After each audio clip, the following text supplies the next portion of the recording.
I'm a doctor, and I'm about to reveal the one supplement that almost every physician I know over 60 takes religiously, but you'll almost never hear them recommend it to patients. It's not a vitamin, it's not a mineral. And pharmaceutical companies hate it because it costs less than $5 a month and can't be patented. I've been taking it myself for years, and the research behind it is so compelling that I believe every person over 60 should at least consider it. Stay with me because what I'm about to share could change how you think about aging. The supplement I'm talking about is creatine monohydrate. Now, before you dismiss this as something only bodybuilders use, let me explain why this simple compound is quietly becoming one of the most important discoveries in aging science. Creatine isn't new. It's been studied for over 3 decades, but what's changed is our understanding of how it affects not just muscles, but the brain, bones, and cellular energy production in people over 60. Here's why doctors don't talk about it. Creatine is classified as a dietary supplement, not a drug. That means pharmaceutical companies can't patent it. There's no money in promoting it. No sales representatives visiting medical offices with glossy brochures. No continuing education credits for learning about it. The entire medical education system is built around prescription medications, not inexpensive supplements that actually work. It's not a conspiracy, it's just economics. Let me tell you what the science actually shows. A study published in the journal Experimental Gerontology followed older adults taking creatine combined with resistance training and found they gained significantly more muscle mass and strength compared to those who exercised without creatine. We're talking about increases in lean body mass, enhanced fatigue resistance, and improved performance in activities of daily living. For someone over 60, this isn't about looking better at the gym. It's about being able to carry groceries, climb stairs, and maintain independence. But here's where it gets really interesting. Creatine doesn't just help your muscles, it helps your brain. A systematic review published in Nutrition Reviews in 2025 analyzed multiple studies and concluded that creatine supplementation may benefit cognitive function in generally healthy older adults. The researchers noted improvements in memory, attention, and information processing speed. Think about that for a moment. A cheap, safe supplement that helps your brain work better as you age. The reason creatine works in the brain is the same reason it works in muscles. Your cells need energy to function. That energy comes from a molecule called ATP. Creatine helps regenerate ATP faster, which means your cells, whether in your biceps or your brain, have more energy available when they need it. As we age, our natural creatine levels decline, our muscles produce less. Our dietary intake decreases. Supplementing restores what time has taken away. Let's talk about sarcopenia, the medical term for age-related muscle loss.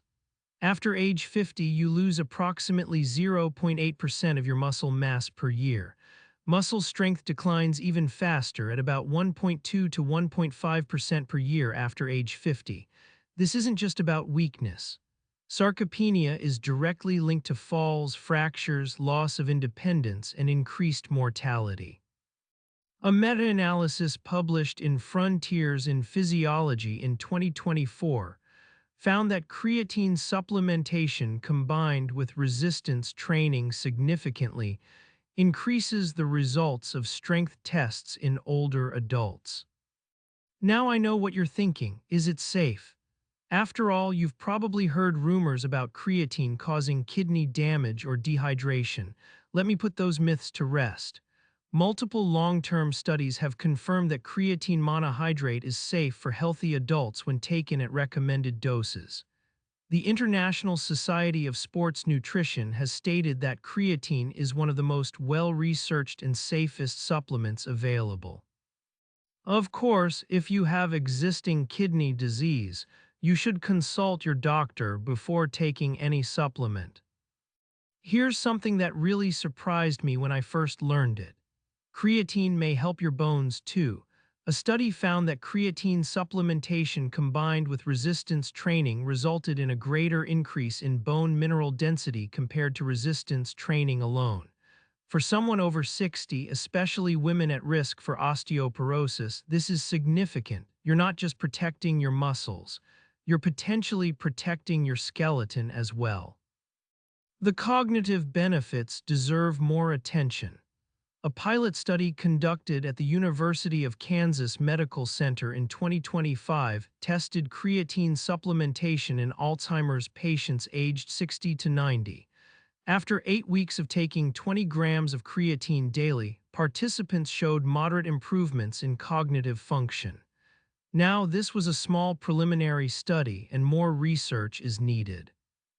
But the fact that creatine is even being studied for dementia tells you how seriously researchers are taking its brain protective potential. Let me explain why older adults may benefit even more from creatine than younger people. As we age, several things happen. Our muscles naturally contain less creatine. Our dietary intake often decreases because we eat less meat. Our creatine transport efficiency changes. Our brain metabolism shifts. All of these factors mean that older adults may actually need supplementation more than young athletes who naturally have higher creatine stores. The research suggests that older adults may require additional cellular energy to complete cognitive tasks compared to younger individuals. So how should you take creatine if you decide it's right for you? The most studied form is creatine monohydrate. Forget the fancy versions with added ingredients. Plain creatine monohydrate is the gold standard. The typical maintenance dose is 3 to 5 grams per day. You can mix it into water, juice, or a smoothie. It's virtually tasteless. Some protocols suggest a loading phase of higher doses for the first week, but research shows that simply taking the maintenance dose daily will achieve the same tissue saturation over time. Timing doesn't seem to matter much. Some people take it before exercise, others after, and some take it with meals. What matters is consistency. Your creatine stores build up over time with regular supplementation. One missed day won't matter, but stopping for weeks will allow your levels to decline back to baseline. The effects of creatine supplementation are not immediate like caffeine. They develop gradually as your tissue stores increase. I want to be completely transparent about limitations. Creatine is not a magic pill. It works best when combined with resistance training. If you're sedentary and take creatine, you'll see some benefits, but nowhere near what you'd see if you combine it with regular strength exercise.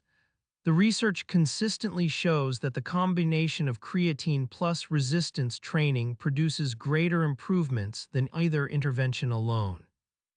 So consider this supplement as part of a broader strategy, not a substitute for physical activity.